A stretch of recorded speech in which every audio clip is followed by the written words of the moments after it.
காரசாரமாக ஆந்திரா ஸ்டைலில் ஒரு முட்டை வறுவல். வாங்க வீடியோக்குள்ளே போகலாம். ஒரு வெங்காயம் கட் பண்ணி எடுத்தாச்சு. கொஞ்சம் கருவேப்பிலை, 10 பல் பூண்டு. மிக்ஸி ஜார் எடுத்துக்கலாம். எல்லாத்தையும் போட்டுக்கலாம். இப்போ மசாலா சேர்த்துக்கலாம். 2 ஸ்பூன் மிளகாத்தூள், 1 ஸ்பூன் மஞ்சள் பொடி, 1 ஸ்பூன் சீரக பவுடர், 2 ஸ்பூன் பெப்பர் பொடி, தேவையான உப்பு.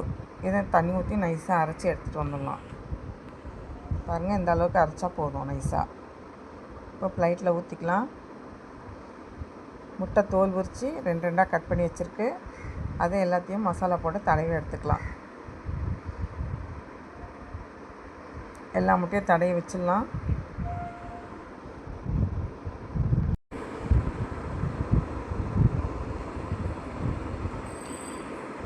ஸ்டவ் ஆன் பண்ணிக்கலாம். தோசைக்கல் போட்டுக்கலாம். தோசைக்கல்லை ஃபுல்லாக எண்ணெய் ஊற்றிக்கலாம். இப்போ ஒன்று ஒன்றா தோசைக்கல்லை வச்சுக்கலாம். எல்லா முட்டையும் வச்சுட்டு சுற்றி எண்ணெய் ஊற்றி விட்டுலாம். மீதி மசாலாவை அப்படியே முட்டை மேலேயே போட்டு விட்டுடலாம். அப்படியே சிம்மில் வச்சிடலாம், இல்லைன்னா வெடிக்கும். நம்ம இந்த மசாலாலாம் போட்டு தொட்டு நல்லா காரசாரமாக இருக்கும், நல்லா வாசனையாகவும் இருக்கும். ரச சாதம், சாம்பார் சாதம் சூப்பராக இருக்கும். இப்போ எல்லாம் செவந்துருச்சு. திருப்பி விட்டுக்கலாம். மறுபடியும் ஒரு வாட்டி திருப்பி விட்டுக்கலாம். பாருங்கள், இப்போ நல்லா செவந்து வந்துடுச்சு.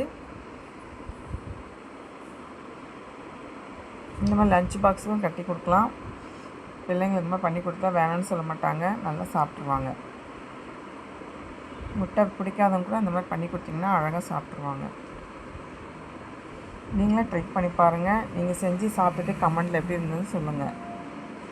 இந்த வீடியோ உங்களுக்கு பிடிச்சிருந்தா லைக் பண்ணுங்கள், ஷேர் பண்ணுங்கள், சப்ஸ்கிரைப் பண்ணுங்கள். Thank you friends. பாய். அடுத்த வீடியோவில் பார்க்கலாம்.